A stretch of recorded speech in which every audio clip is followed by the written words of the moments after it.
Aleloia, miarabantsika tsirairay avy ry havana manaraka an'izao mivantana izao zany amin'ny YouTube izay mianadahy eto amin'ny ho avy Jesosy Kristy miomana ianao. Dia araky ny hafatra moa zany tamin'ny heriny dia tokony tsisy ny fotoana androany fa ny tompo manana ny fandaminany ka dia soratsika fa afaka mbola mihaona indray tsika afaka mifampahery ary indrindra hivavaka hanolo-tena ho amin'ny tompo. Dia androany asabotsy 17 ny volana Jolay 2024 zany no anaovantsika indray zany izao fotoana mivantana izao. Ka dia samy io amintsika tsirairay avy hihaona amin'ny tompo. Araky ny efa fantatsika dia misy ny fotoana hibebahana hanombohana azy zany tsara foana ny mibebaka ao anatrehan'ny tompo ary izay foana no natsoina zany rehefa nitory teny nanomboka nitory teny ny Jaona Mpanao Batisa na Jesosy dia ny teniny voalohany foana dia mibebahana nareo aroka samy atao batisa. Dia zay averimbo amintsika foana zany tombontsika ny fibebahana foana ny asa ary indrindra avy eo dia isy ny fijoroantsika handroaka ny asan'ny maizina, ny asan'ny devoly alohan'ny hitondran'ny mpanompo zany ny teny famparezana ary am'mivavaka hiantsoana anao raha mbola tsy nandray an'ny tompo ianao sy ny mivavaka fanavaozana fanoloran-tena zany. Ka dia misaotra ny tompontsika amin'ny hira niainoantsika teo dia tena hira hoe mampihetsi-po. Zay zany fampianarana ataon'ny tompo ihany tokoa. Tsika zany rehefa mihaona amin'ny tompo tsy atao an'le mihetsi-po faly fa mampisentsisento ny hira na mampifalifaly ny hira fa tena takian'ny tompo dia ny fahamasinana sy ny fahamarinana eo anatrehany mba samy ho tafiditra any amin'ny lanitra isika tsirairay avy. Ka hivavaka isika hametrahana aloha zany ny zao alohan'ny hibebahantsika sy ny teny izay omen'ny tompo hibebahantsika. Vavaka isika tompoko. Indray i Jesosy Kristy fanahy masina misaotra anao zahay satria manana ny fotoananao ianao fomba tsy takatry ny sainay ka dia averinao eto amin'izao fotoana izay zay tompo hivavaka hiresaka aminao mivantana eto amin'ny YouTube. Manatreha anay tsirairay avy. Aoka tsy fitanteraka fa tsy ny sitraponao, aoka tsy fenay fa tsy ny feonao tokoa. Araka ny hira teo fa ianao ilay fanahy masina no angatanay hanatrika n'iza n'iza. Ianao ilay Andriamanitra, ianao ilay fanahy masina manatrika ny olona rehetra n'aiza n'aiza tompo n'iza n'iza ka dia aoka ianao no hameno anay tsirairay avy aoka tsy hisy aly eto izay raha tsy fenonao ny fanahinao masina ary indrindra hitobaka izany amin'ny fiainanay tsirairay avy. Manatreha tompo fa mitady anao foana izay mila anao izay ary indrindra tenena fa vonin-kaina koa izay araka ny fombanao dia amin'ny anaranao Jesosy Kristy naovanay izany vavaka izany. Alleloia.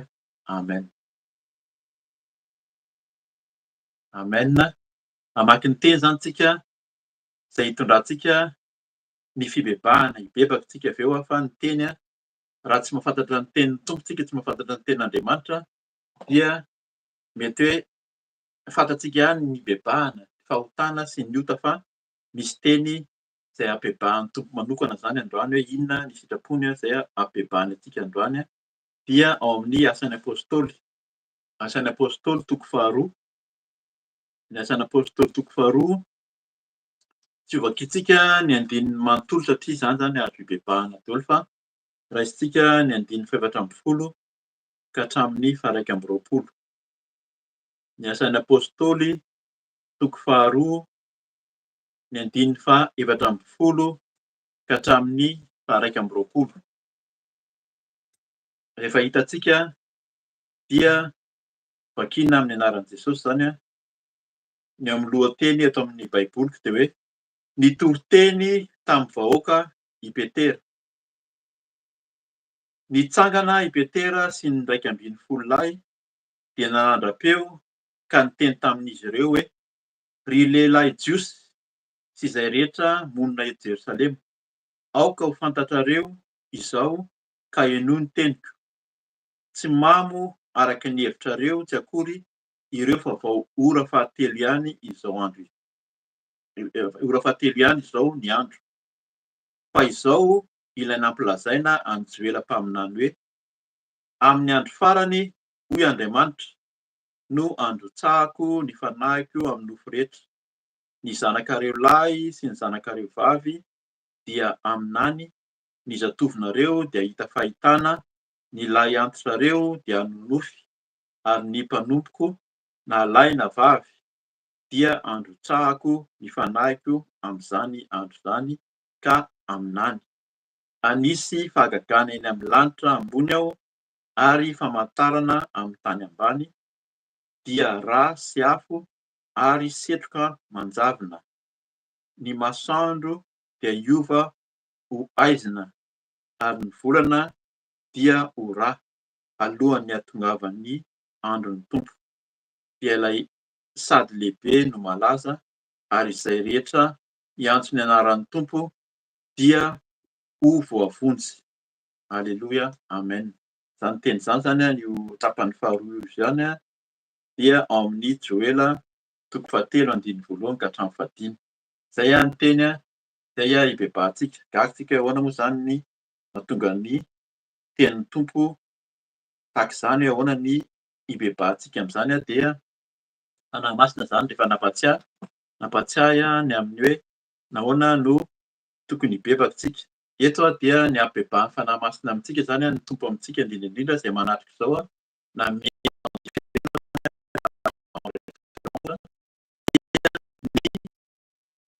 fanahy hoe fanahy masina misy ny atao hoe fanahy masina dia ny olona izay ao aminy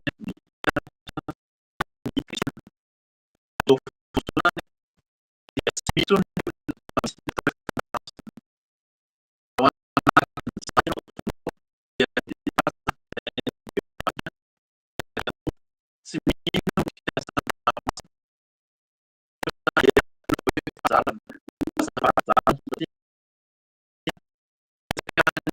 fiarahabavaka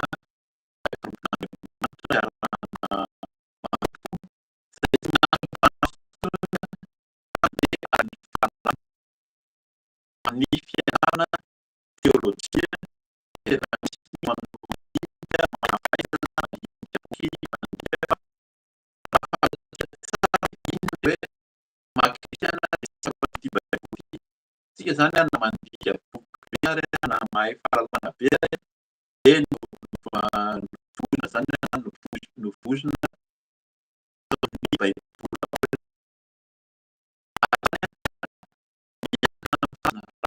masina no mampianatra antsika dia tsinitsinina ihany zany. Tsinitsinina ihany raha tsy ny fanahy masina. Zay mahatonga hoe alohan'ny asa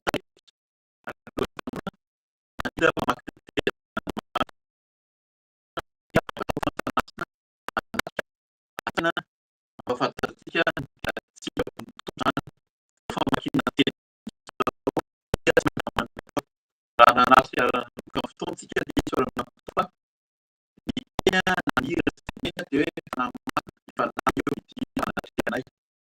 Mila mangataka fanahy masina foana tsika hanatrika antsika fa tsy afaka mandeha amin'ny herintsika fahalalana amin'ny tanjaka sy ny zavatra ataontsika araka ny tenin'ny tompo mihitsy tsy mahay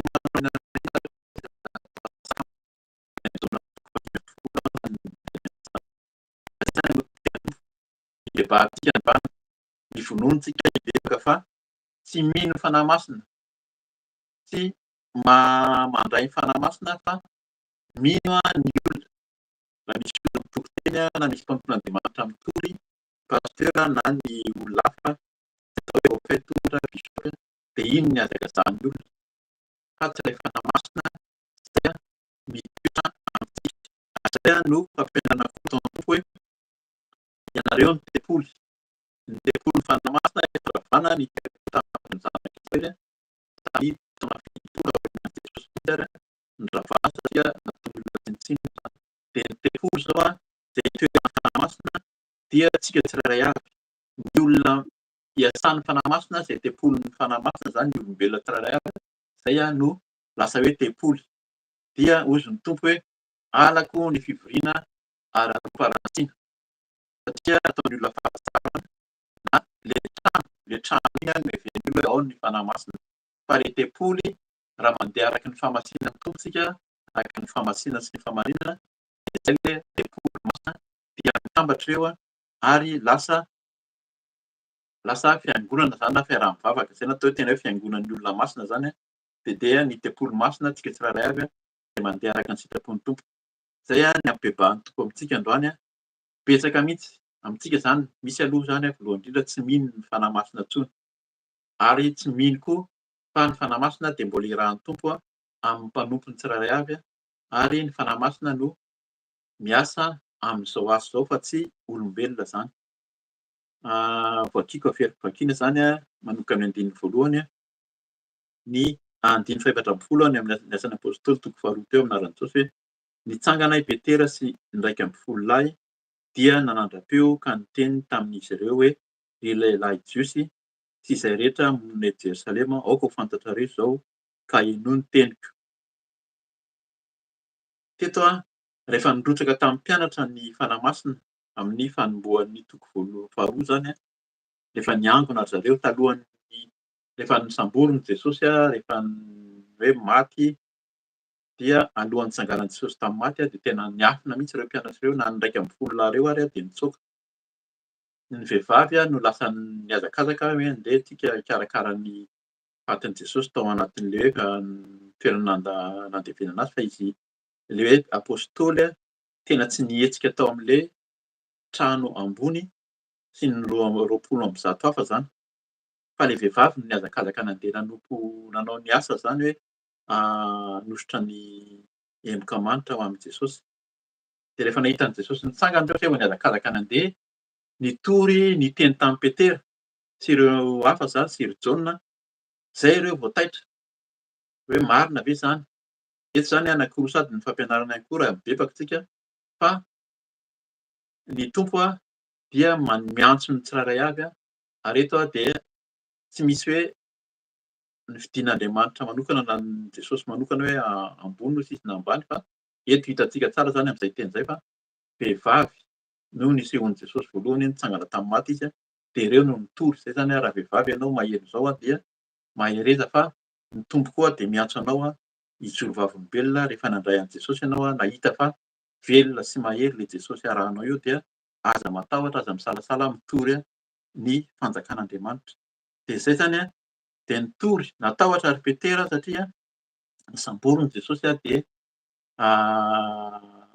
novonoina fa noho nirotsaka ny fanamasina araka ny teneniko teo dia niseho tamin'ny zareo nitoetra tamin'ny zareo tsirairay avy dia feno fanamasina amin'izay zany ireo dia niteny tamin'ny fiteny maro tamin'ny jiosy tamin'ny andron'ny Pantekôsta izay andro fifaliana zany fankalazana tany Jerosalema tamin'izany. Dia rehefa tena feno fanamasina ry Petera sy ny 20 tamin'ilay mpianatra nivory teo zany niara-mivavaka zareo dia zay vao nitsangana amin'izay Petera.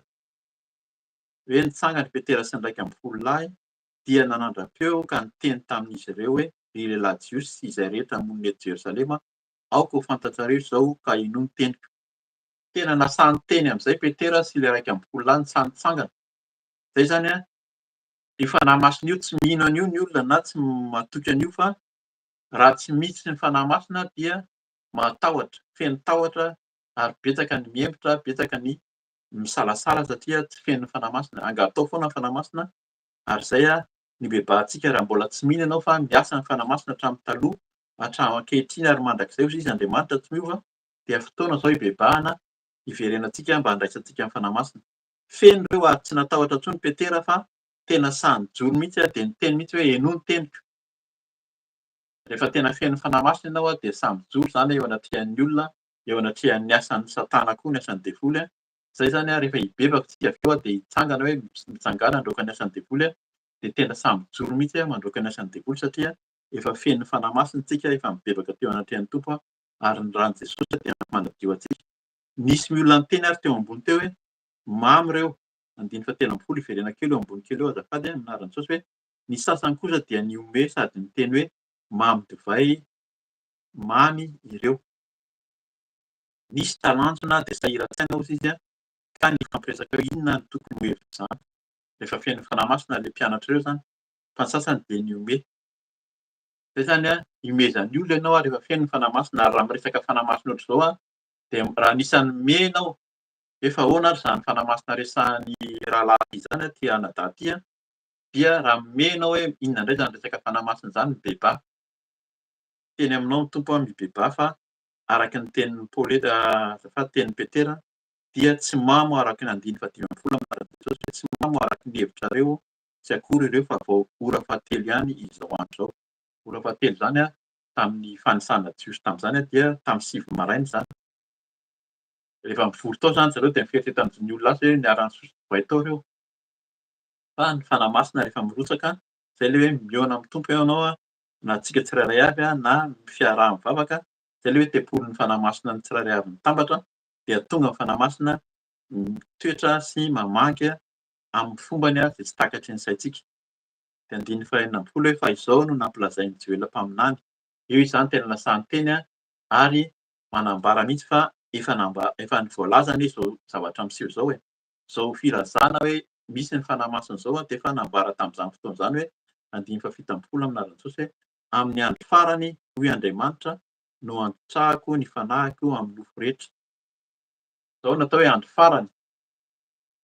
Fanombohan'ny andro farany efa niteny Petera tamin'izany. Tamin'izany no efa noteneny hoe andro farany, fanombohan'ny andro farany izany fa amin'izao andro izay hitoriana izao izany izao ilay hoe efa tsisy intsony ny fotoana. Rehefa miteny ny fanahy masina dia miteny mihitsy izy hoe tsisy intsony ny fotoana. Teo aloha raha tamin'ny misy toriteny nanambara hoe tamin'ny folo taona, roapolo taona lasa dia hoe fiteny mahazatra hoe moins 5 minutes ny andro farany na hoe latsaka 5 minitra izany. Fa misy efa miteny hoe afaka 1 minitra amin'ny oran'Andriamanitra izany. Ny oran'Andriamanitra tsy orantsika olombelona fa amin'izao fotoana izao dia efa miteny mihitsy ny fanahy masina hoe tsy misy intsony ny fotoana, izao no andro farany. Dikan'izany izao zany isika efa amin'ny famaranana ny andro farany izay nambaran'i Petera tamin'izany fotoana izany 2000 taona lasa. Ka mila mitandrina izany isika raha mbola mihomehy ianao raha tsy mino ny fanahy masina dia mibeba. Izay no ibebahantsika androany indrindra indrindra amin'ny andro farany veriko izany andiny faha-fito ambin'ny folo amin'ny alalan'i Jesosy hoy Andriamanitra no antrahako ny fanahiko amin'ny nofo rehetra. Hirotsaka izany amin'izany amin'izao tsika izao izany raha tonga ny fanahy masina aza gaga ianao. Feno mihitsy izany ny fiasan'ny fanahy masina amin'ny mpanompo ny tsirairay avy indrindra amin'izao fiaraha-mivavaka izao ho avy Jesosy Kristy ary efa miseho izany indrindra indrindra asehony ao amin'ny toby any Madagasikara ao Antananarivo. Tena asehon'ny tompo mihitsy ny fiasan'ny fanahy masina amin'ireo mpanompony izay efa natsoina eo izany ny olona izany tsy mifidy taona izy fa na ny zaza indrindra indrindra izany no tena nipetrahan'ny tompo ny fanahy masina hitenenany koa. Inona no teneniny eto izany toizako amin'ny anaran'i Jesosy, ny zanakareo lahy sy ny zanakareo vavy dia aminany. Izay izany araka ny teniko teo misy izany ary asehon'ny tompo izany ankehitriny. Ny zatovinareo dia hita fahitana. Tsirairay avy izany dia samy omeny tompo fanomezam-pahasoavana ary ahita ny voninahitran'Andriamanitra rehefa hoe mangataka ny fanahy masina. Ny lahy antitrareo dia nonofy. Feno mihitsy raha manofy ianao ka nandray an'i Jesosy dia aza gaga. Raha te hanontany fanazavana izany mety tsy azonao ny dikany nofy. Tamin'ny andro taloha ry Daniela, ry Josefa dia nanazava ny dikany nofy fa amin'izao fotoana izao raha te hangataka ianao izany mety tsy azonao ny nofy dia afaka manoratra amin'ny mail izany amin'ity hoe ho avy Jesosy ity ianao anontany marina hoe inona ny dikan'izao nofy izao fa ny tompo afaka angatahana amin'ny tompo izany fanahy masina hanazava amintsika azontsika valiana izany azonay valiana izany izay hoe inona ny dikan'ny nofy raha manofy ianao. Ary ny mpanompoko na lahy na vavy dia androtsahako ny fanahiko amin'izany andro izany ka aminany. Eto izany ilay mpanompoko. Eto izy tsy miteny hoe ny olona rehetra na tarehy amin'ny voalohany izy niteny hoe androtsahako ny fanahiko amin'ny nofo rehetra. Fa eto dia ny teny manokana mihitsy izy hoe ny mpanompoko na lahy na vavy. Dikan'izany olona manompo an'ny tompo olona mendrika masina sy marina eo anatrehan'ny tompo izay vao hamafisiny hoe amin'izany no androtsahako ny fanahiko amin'izany andro izany hoy sisa. Ary ny mpanompoko na lahy na vavy dia androtsahako ny fanahiko amin'izany andro izany ka aminany. Eto hamaky kely isika ny ao amin'ny Malakia toko voalohany andiny fahaenina. Malakia toko voalohany andiny fahaenina hoe araka izany teny izany hoe inona moa ilay mpanompoko, ahoana ny fanazavana an'izany hoe izy ilay atao hoe mpanompon'ny tompo.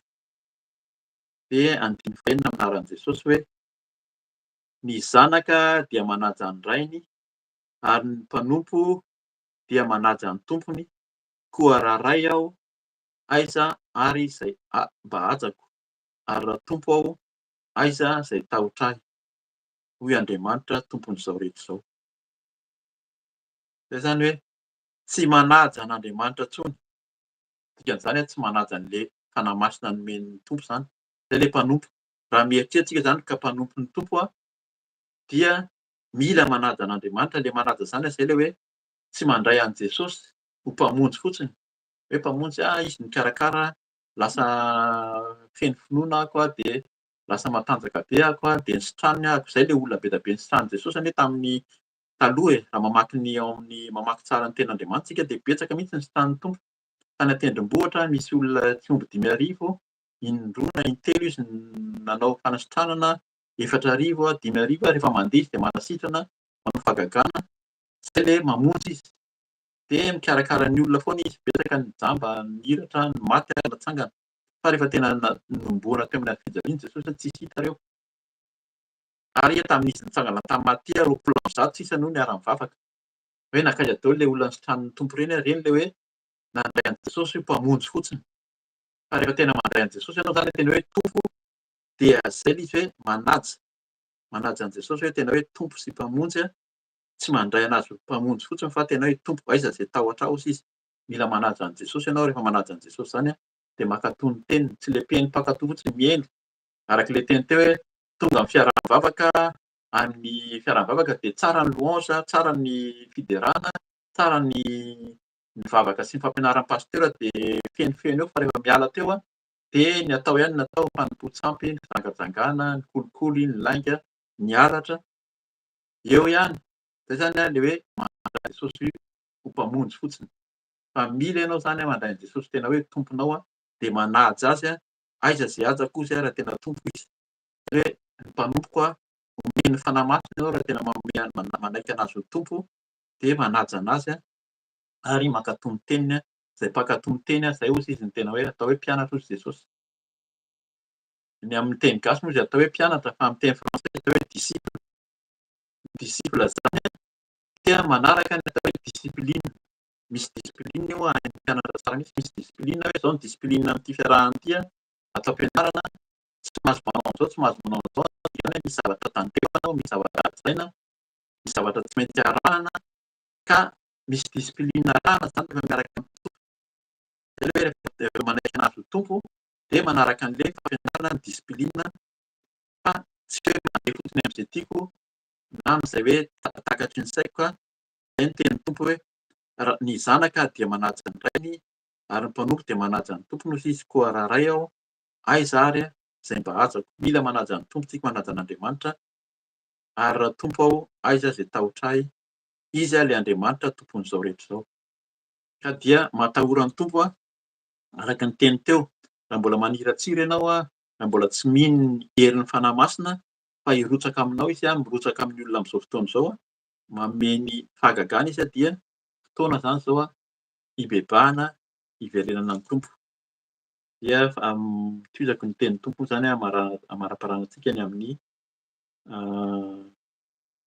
alohan'ny hibebahantsika ary ny mpanompo kosa izy nalàna vavy dia androtsahako ny fanahiko amin'izany andro zany ka aminany zay zany tsy aminany isika ary tsy ampiseho'ny tompony fahasoavany sy ny fahefany zany raha tsy manaiky ho tena hoe mpanompo ny tompo de manaja azy zay sy manome toerana azy amin'ny tompo azy amin'ny 120 amin'ny anaran'i Jesosy anisy fahagagana eny amin'ny lanitra ambony aho ary famantarana amin'ny tany ambany dia rà sy afo ary setroka aman-javona zany zany aneho fahagagana izy amin'ny isehoan'ny fanahy masina indrindra amin'izao andro farana izao zany ka efa betsaka ny teny hoe tena tsisy intsony ny fotoana fa mila miomana isika sao anisany ho tavela etỳ an-tany ety satria ho avy Jesosy haka ny olona hozy izy dia ny masoandro dia hiova ho haizina ary ny volana dia ho rà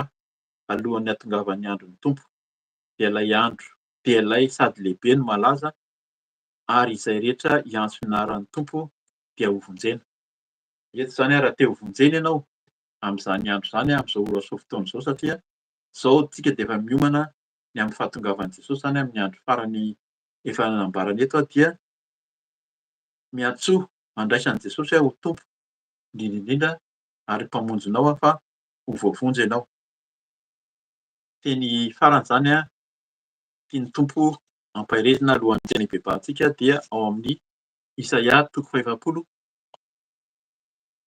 Isaia 50 ny andininy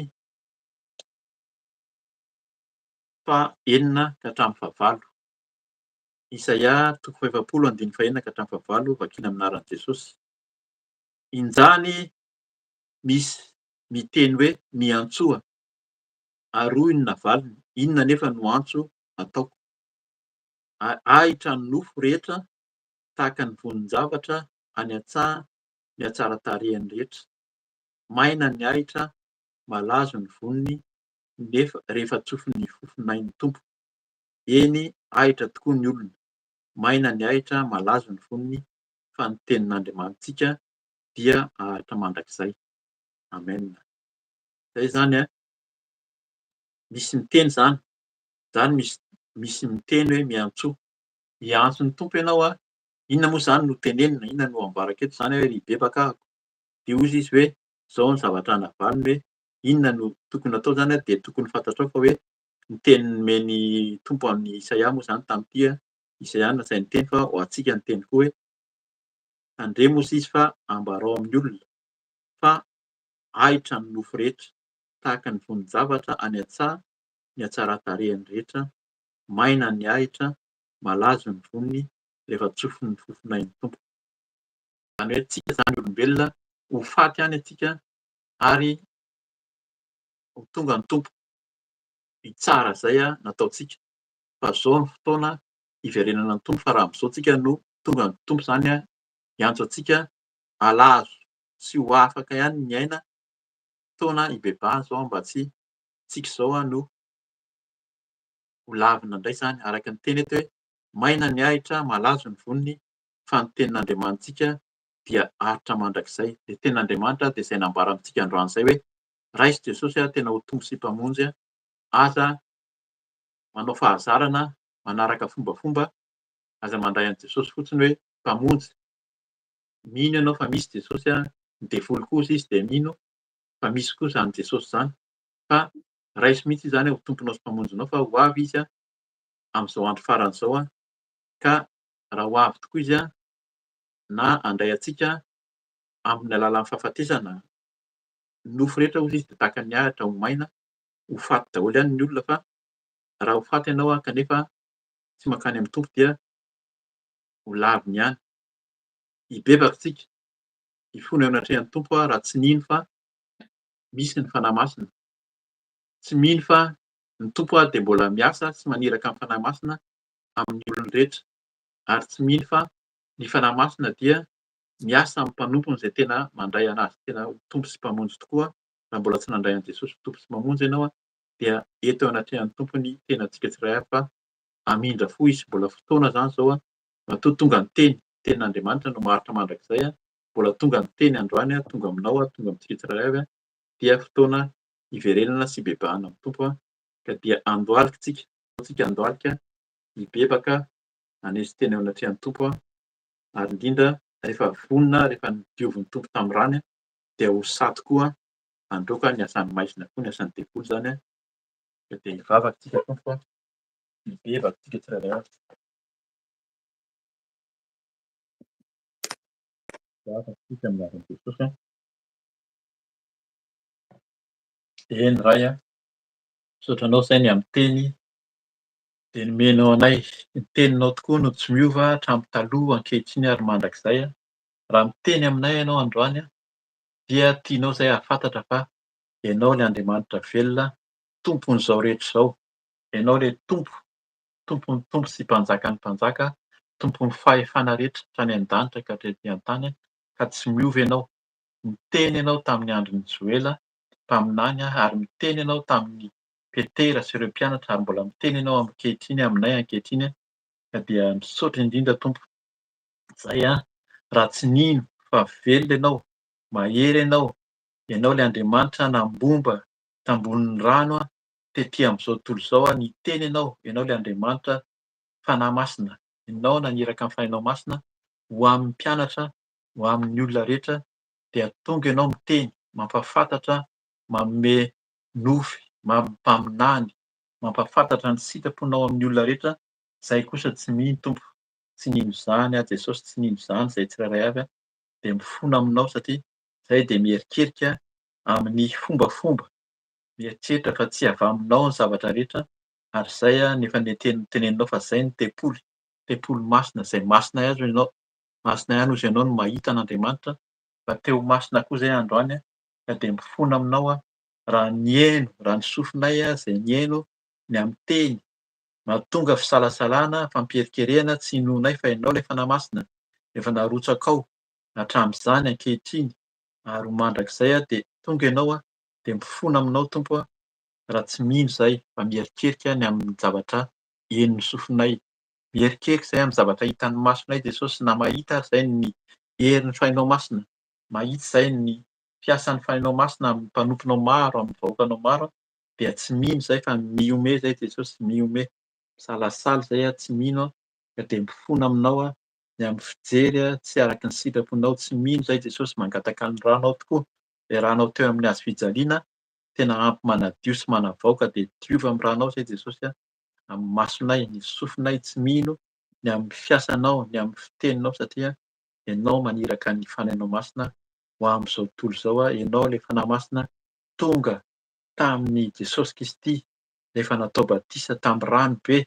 Eny Jesosy izany no tianao mibebà hozy ianao, izany no teninao koa tamin'i Petera mibebà. Inona no tokony ataonay hozy izy ny olona rehefa naheno nahita ny toritenin'i Petera izy dia ianao no miteny mibebà, aoka atao batisa amin'ny anaran'i Jesosy Kristy. Dia aoka izay Jesosy atoky fa ianao no miteny fanahinao masina no mampianatra. N'inon'inona fahalalàna, n'inona ezaka amin'ny saina, amin'ny fahalalànay dia tsinontsino izany fa ilay fanahy masina no manolo-tsaina, manazava. Ilay fanahy mpanazava, ilay fanahy manolo-tsaina, ilay fanahy masina no mampianatra anay. Ka dia mifono aminao izahay Tompo, mifono aminao raha tsy mino ny fisian'ny fanahy masina, ny fitenin'ny fanahy masina, mampahafantatra ny sitraponao, mampianatra anay, mampanofy. Dia mifono aminao Jesosy, ny amin'ny alehan'ny tongotra izay dia mihazakazaka fotsiny mijery ny zavatra misy etỳ amin'izao tontolo izao. Mihazakazaka te hahita an'izao fiainana izao nefa tsy araka ny sitraponao Jesosy ary tsy mino izahay na mahita ary tsy mino izahay Jesosy na mahita ny herinao sy ny fahefan'ny fanahinao masina ary dia mifono aminao ankehitriny. Zavatra raisin'ny tananay dia tsy mino koa, tsy mino Jesosy satria tsy manahy masina. Raha Tompo aiza izay tahotra raray aiza izay ajako tsy manaja anao izahay ny amin'ny tananay, ny alehan'ny tongotray, ny ataonay Jesosy dia tsy feno fanajana ny zavatra avoakin'ny vavanay ary dia tsy araka ny sitraponao matetika. Ka izany ny fonanay aminao raha nomey izahay Jesosy tamin'ny vavanay, raha nanao tsinontsinona tamin'ny lelanay, tamin'ny molotray teniteny foana dia fotoana Jesosy hifonanay aminao izany, mamindraha fo aminay tsirairay avy. N'iza n'iza androany tena mibebaka aminao, mifono aminao dia hamindra fo ianao. Iarahanao soa ampy-manadio, manavao ilay ranao Jesosy. Iarahanao tokoa manavao, manadio anay tsirairay avy ka hanala ny fo feno fisalasalana, ny saina tsy mino rehetra, ny tsy fahatokiana, ny tsy fahankatoavana rehetra dia ho esorinao androany ka dia misaotra indrindra amin'izao fotoana izao na mampianatra anay fa ianao dia miteny, ianao tsy miova hatramin'ny talohako mandrakizay. Ianao ilay fanahy masina, ianao ilay fanahy masina arotsaka ao amin'ny olona rehetra, amin'ny nofo rehetra, indrindra amin'ny mpanomponao izay matahotra sy mankatoa anao mandeha araka ny fahamasinanao, mandeha araka ny fahamarinanao Tompo ka dia misaotra indrindra, misaotra ny ranao manadio androany, misaotra fa manavao ianao ka dia izany mbola hisotroana ny ranao Jesosy, misotro ny ranao izay satria ny ranao no tena fisotro hozy ianao. Ny ranao no tena fisotro ka dia misotro ny ranao izay mba hanadio anay tanteraka, handoro izay tianao rehetra. Misotro ny ranao hikoriana ao anatinay Jesosy, hanala ny aretina. Inona endrika aretina ao amin'ny vatanay, endrika aretina ao amin'ny tenanay Jesosy, ny tsimok'aretina, ny valanaretina dia dorana amin'ny ran'i Jesosy. Tsy hanan-kery amin'ny tenako, tsy hanan-jaka amin'ny nofoko, tsy hanjaka amin'ny fanahiko, tsy hanjaka amin'ny tenako, amin'ny saiko. Inona fampierikerena ataon'i Satana, dorana amin'ny ran'i Jesosy. Ka dia misaotra Tompo manadio ary izany koa no angatahana. N'iza mpanomponao nanolo-tena androany mibebaka nandray anao tena ho tompo sy mpamonjy dia diovinao amin'ny ranao soa izy ary indrindra ianao no angatahanay hiasa ary n'iza manolo-tena dia ho tokoa Jesosy fa ilay ranao dia ampy manadio. Ianao dia mamela heloka mandrakariva, mamindra fo tsy mijery anay araka ny fahotanay fa mamela heloka ianao ka dia saza hijoro, saza hitsangana izay Jesosy, hitsangana handroaka ny asan'ny maizina koa ny devoly izay mampiherikerika. Ianao miteny ny roay ny devoly fahavalonareo dia mandeha mierina tahaka ny liona, fanahy ratsy eny amin'ny rivotra. Eny Tompo, fanahy maloto sy fanahy tsara izany Jesosy fa fanahy ratsy. Izany no tianao roahana sy didiana amin'ny anaranao Jesosy ka dia hitsangana izay handroaka ny asan'ny devoly Satana amin'ny anaran'i Jesosy Kristy avy any Nazareta. Nandroahana ny devoly Satana, devolin'ny fampierikerena, devoly tsy finoana, devoly fanahiana amin'izao fiainana izao, tsy finoana fa velona ianao Jesosy. Ianao nandresy ny fahafatesana, ianao naniraka ny fahinao masina ho amin'ny olona rehetra, naniraka ny fahinao masina ho amin'ny olona izay tena mino anao, izay tena mahatoky anao, manompo anao amin'ny fony rehetra, amin'ny fanahiny rehetra, amin'ny fahamasinana, amin'ny fahamarinana. Dia amin'ny anaranao Jesosy no androany ny devoly Satana, mitondra fampierikerena, mitondra tsy finoana, fitenitenenana foana, fampierikerena. Tena amin'ny anaran'i Jesosy ny devolin'ny Belzeboba, devolin'ny Losifera mpamitaka, devoly mpandainga, devolin'ny fampisarahana, devolin'ny fampierikerena. Titiana amin'ny anaran'i Jesosy Kristy, devoly mitondra alahelo, devoly mitondra aretina. Iny ny aretina amin'ny vatanay, amin'ny tenanay, amin'ny ankohonanay tsirairay avy, amin'ny fianakavianay, amin'ny mpanomponao Jesosy, n'iza nanompo tena taminao koa indrindra indrindra, dia hanala ny aretina ianao, potehina amin'ny anaran'i Jesosy tapatapahana amin'ny anaran'i Jesosy ny lohan'ny dragona, devolin'ny Losifera sy ny Belzeboba, potehina sy didina amin'ny anaran'i Jesosy Kristy any amin'ny farihin'ny Satana sy ny devoly tsy hanan-kely, tsy hanam-pahefana, tsy hanjaka amin'ny tenanay, tsy hanjaka amin'ny fanahinay, tsy hanjaka amin'ny ankohonana sy ny fianakavianay, amin'ny mpanompony tsirairay avy. Andrahan'i Jesosy handrakotra, andrahan'i Jesosy hanadio ary ilay herinao Jesosy miasa potehana amin'ny anaran'i Jesosy devolin'ny mpamosavy, devolin'ny fanenjehana, devolin'ny fanaratsiana rehetra amin'ny asan'Andriamanitra, amin'ny fiainanay, ny amin'ny ataonay rehetra, ny inona fanakanina tsy sehoan'ny voninahitran'Andriamanitra, potehiko amin'ny anaran'i Jesosy Kristy. Devolin'ny fampisarahana, devolin'ny miteniteny foana, devolin'ny alahelo, devolin'ny fanakiviana, miala any amin'ny farihin'ny ny devoly Satana, tsy hanan-kely, tsy hanam-pahefana amin'ny foko, amin'ny fanahy, amin'ny tenako, amin'ny ataoko rehetra, amin'ny ankohonako, amin'ny fianakaviako, amin'ny mpanompony tsirairay avy, amin'ny asanao Jesosy dia tiako soroako amin'ny anaran'i Jesosy Kristy. Miala any amin'ny farihin'ny Satana, devolin'ny kalamory, devolin'ny vazimba, devolin'ny mpamosavy, devolin'ny fanakorotana rehetra amin'ny tenanay, amin'ny ankohonanay, amin'ny fanananay tsirairay avy dia titiko amin'ny anaran'i Jesosy Kristy. Miala devolin'ny fahantrana, devolin'ny tsy fahombiazana rehetra, devolin'ny tsy fahombiazana rehetra titina amin'ny anaran'i Jesosy any amin'ny farihin'ny fa ianao Jesosy ny aseho, voninahitranao niseho manomboka izao ny herinao niseho amin'ny fiainanay, fahefanao Jesosy Andriamanitra mahery ianao, Andriamanitra tompon'izao rehetra izao hanao ny zavatra rehetra, ianao ilay tompon'ny fahefana, ianao maniraka amin'ny fahinao masina ho amin'ny olona rehetra, ianao mandrotraka amin'ny fahinao masina amin'ny olona rehetra.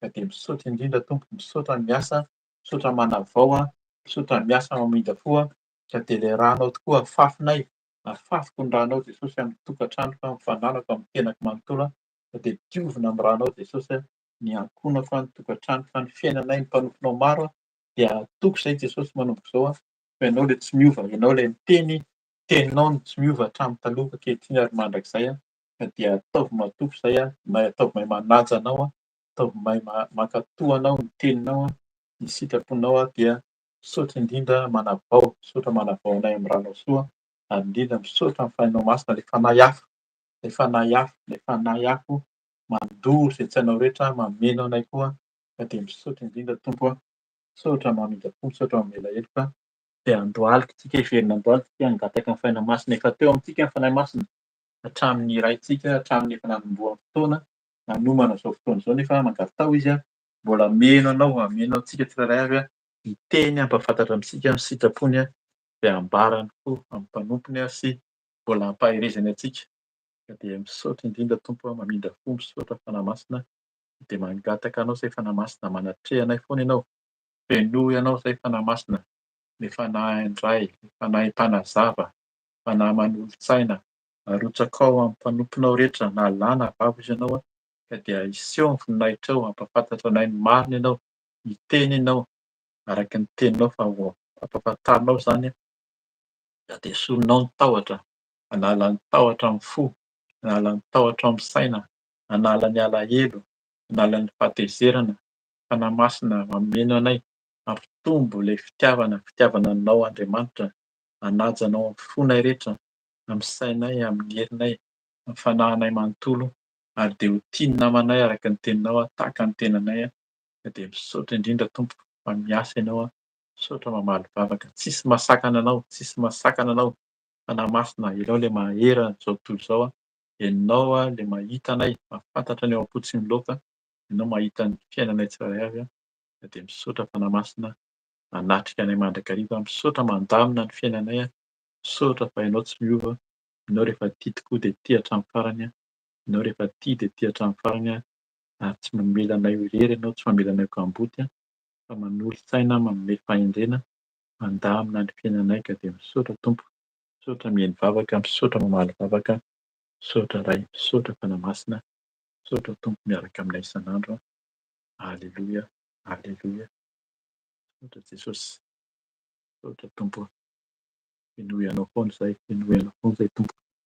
Fa ho feno mitobaka ny voninahitra ao a, tsy ho aminay irery ihany, amin'ny olona rehetra, amin'ny vahoakanao Jesosy. Tena antsoinao hiaraka aminay amin'izao fiaraha-mivavaka izao a, dia hiteny ianao hamangy n'iza n'iza. Hamangy ianao manomboka izao a, n'iza n'iza nanolotra tena ho anao, n'iza n'iza nanaiky anao ho tompo sy mpamonjy, dia hiteny ianao mampahafantatra ny herinao sy ny fahefanao. Andriamanitra velona sy mahery, ny Andriamanitra ivavahanay Aleha Jesosy Kristy nandresy ny fahafatesana. Velona ianao Jesosy a, ka dia miasà ianao mitenena araka ny fombanao fa voninahitra tokoa izay a, ka dia misaotra miasa, misaotra mamaly vavaka, voninahitra ho anao irery ihany Tompo a, amin'ny anaran'i Jesosy Kristy. Alleluia, alleluia, alleluia. Amen. Amen.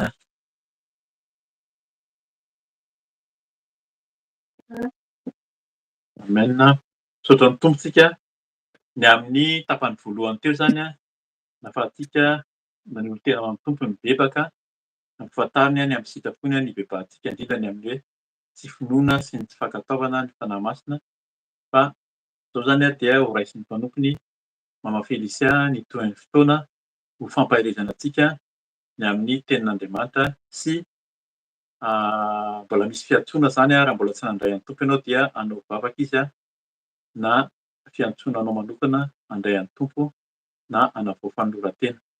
Fa za zany a efa manao velomanao sady amin'ny anaran'i Jesosy a, raha sitrapon'ny tompo moa izany a, dia mbola mihoanety indray tsika amin'ny heriny a, ka dia ny voninahitra ho an'Andriamanitra irery ihany. Alleluia. Amen. Amen. Amen, amen, amen. Mbola faly miarabanareo aho amin'ny anaran'i Jesosy Tompo isaorana ny tompo satria mbola afaka isika hiaraka hivavaka eto. Eny na dia nanambara aho tamin'ny sabotsy lasa hoe tsy ho eto toerana eto ato trano izany anio sy amin'ny sabotsy heriny, dia ny tompo no manamboatra ny programa. Izy no tompo ny teny farany. Izay le hoe na manamboatra programa isika amin'ny manofo antsika dia rehefa tseken'ny tompo dia tseken'ny tompo.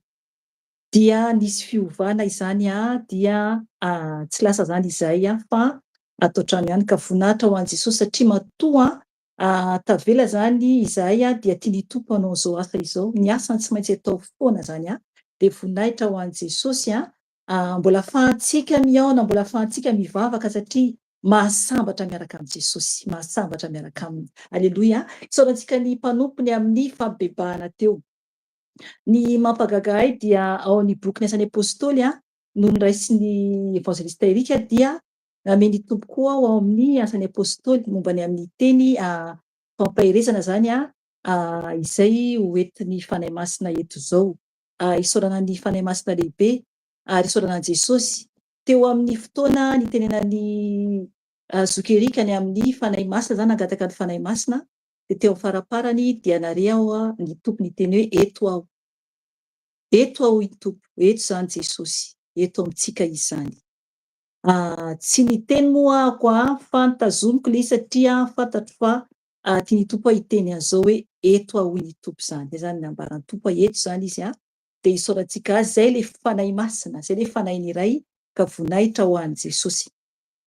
Ny ten'Andriamanitra anio dia za zany tsy nanomana firy mihitsy fa raha tsy efa alohany hiditra eto izao, satria naika an'io zay no andeha zany dia no nisy fiovana zany dia tena hoe tsy nieritreritra mihitsy zany tenin'Andriamanitra hoe ho zaraina zany, fa ny tompo zany no nandrasako hanome ny teny izay tiany hambara. Dia vao teo zany izy no nanome ny teny talohan'ny fiomanana zany alohan'ny hiditra eto dia nangataka tamin'ny fanahy masina ako.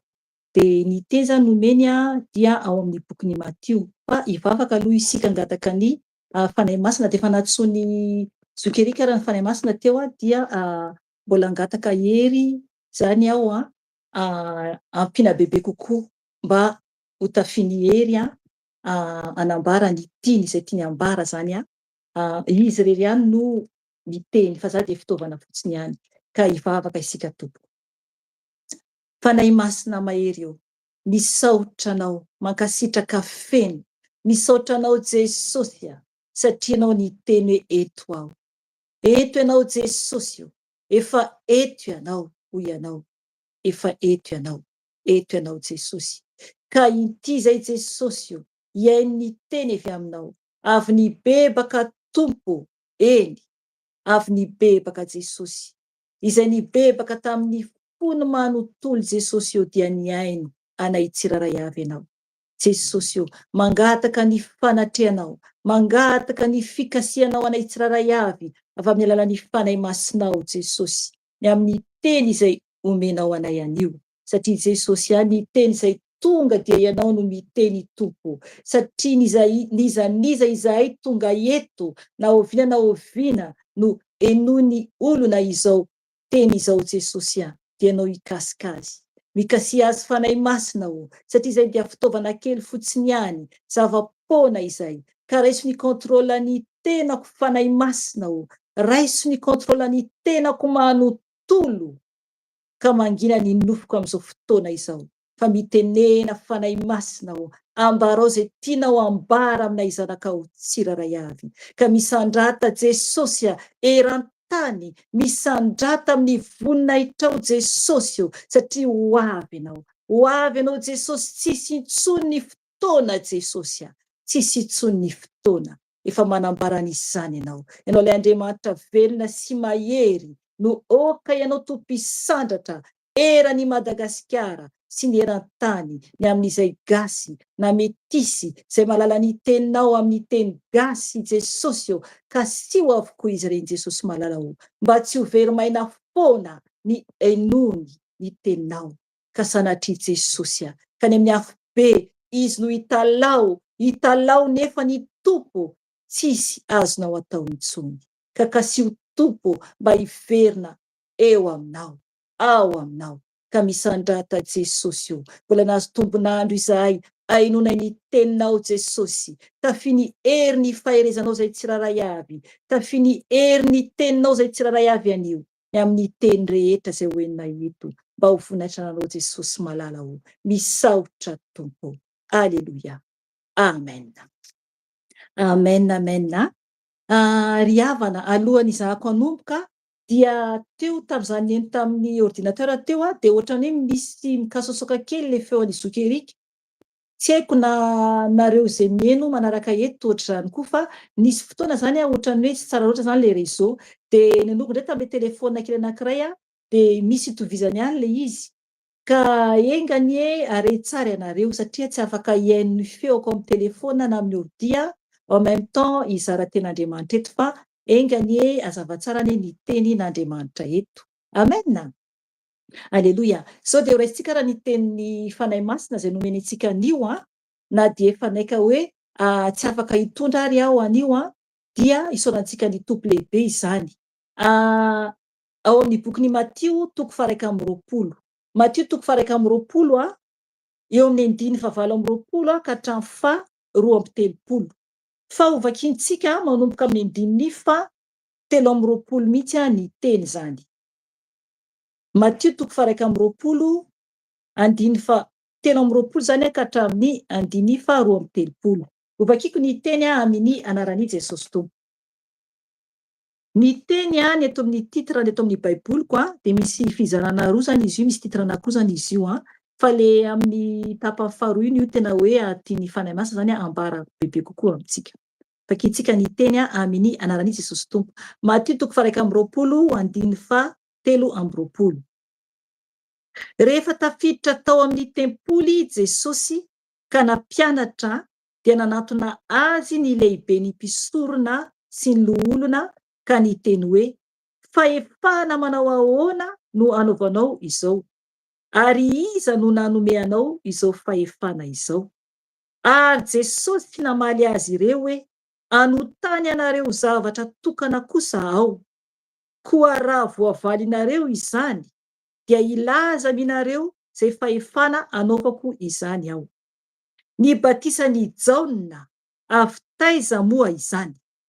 Avy tany an-danitra va sa avy tamin'ny olona? Ary nikaondoha izy ireo ka niteny hoe, raha lazaintsika hoe avy tany an-danitra, dia hovaliana isika hoe koa nahoana no tsy nino azy ianareo. Ary raha lazaintsika kosa hoe avy amin'ny olona, dia matahotra ny vahoaka isika, satria ekeny rehetra fa mpaminany i Jaona. Dia namaly an Jesosy izy ireo hoe tsy fantatray. Dia hoy koa Jesosy taminy, izao koa tsy ilaza aminareo izay fahefana anaovako izany. Amen. 20. Ny titra dia hoe fanoharana ny amin'ireo zanaka roalahy. Zay ny ety amin'ny baiboliko any aminao, tsy haiko ny titra amin'ny anao. Ohatra tsy mitovy version amin'ny anahako baibolinao. Fa ahoana kosa ny hevitrareo? Nisy lehilahy iray nanana zanaka roalahy. Dia nakeo aminy ilay matoa izy ka niteny hoe, anaka, andeha miasa any amin'ny tanimboloboka anio. Fa namaly izy hoe tsy andeha aho. Nefa no ny avy eo dia nanenina izy ka nandeha ihany. Dia nakeo amin'ny faralahy izy ka niteny toy izany koa. Ary namaly azy kosa izy hoe andeha aho tompo. Kanjo tsy nandeha izy. Koa iza amin'izy miralahy moa no nanao ny sitrapony irainy? Dia hoy ireo, ny lay matoa.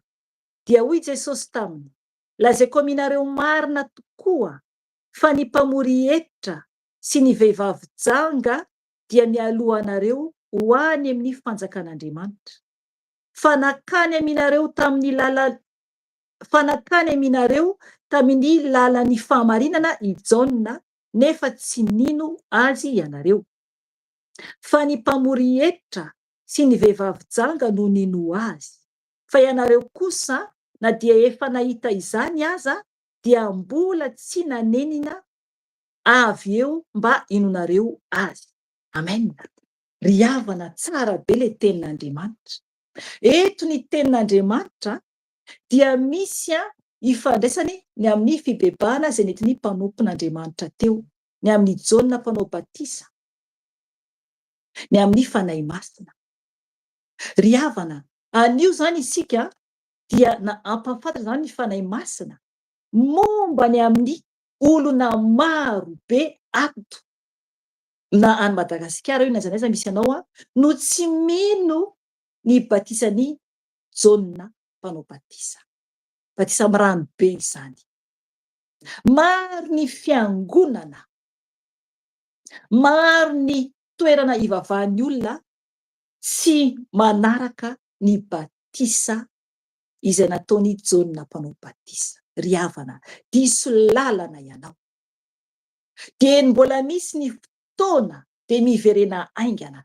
Jesosy eto no niteny tamin'ny lehibeny mpisorona sy ny loholona. Zany hoe lehibeny mpisorona sy ny loholona fatatsika tsara, fatakan'ireo fariseo sadoseo amin'ny fiangonana lehibe. Izy ireo dia nitana ny lalàn'ny Mosesy. Ry havana, isika tokony manaraka an Jesosy. I Jesosy dia tsy fiangonana. I Jesosy dia tsy anaram-piangonana tompo. Fa Jesosy no tokony arahany tsiraray avy. Zay ny eto amin'ny ho avy Jesosy. Raha mbola mifikitra ianao na iza ianao amin'ny anarana fiangonana na fikambanana inona io dia mbola diso lalana zany ianao. Ry havana, tsy maintsy Jesosy no arahantsika tsiraray avy. Izy no patron. Eto dia ireo lehibeny fiangonana zany, lehibeny mpisorona zany azafady, sy ny loholona dia mitady hevitra foana. ireo fariseo sy sadoseo fantatsika tsara izany dia ny Jios sasany ihany koa mitady hevitra foana amandriana an' Jesosy. Jesosy va no esen'ny olona ho fandriana. Ry havana, izy ange ilay Andriamanitra, izy dia zanak'Andriamanitra. Fantany avokoa ny anatin'ny fon'olona rehetra, ny momba n'olona rehetra. Tsy azo fitahana ny tompo.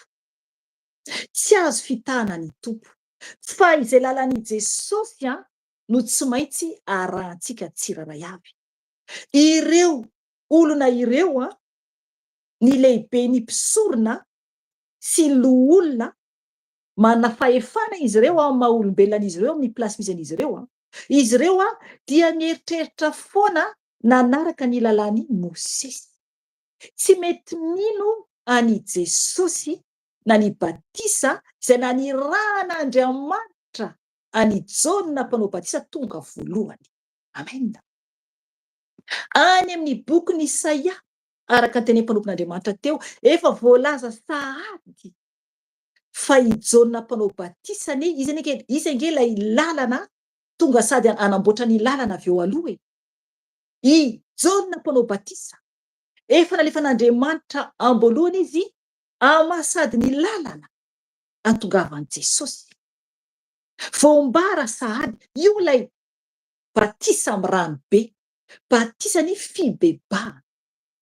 Izay nahatonga an'i Jesosy nanontany an'izy ireo teto satria mahita ny fahagagana nataon'ny tompo zany izy ireo, dia mitady hevitra amandriana an'i Jesosy.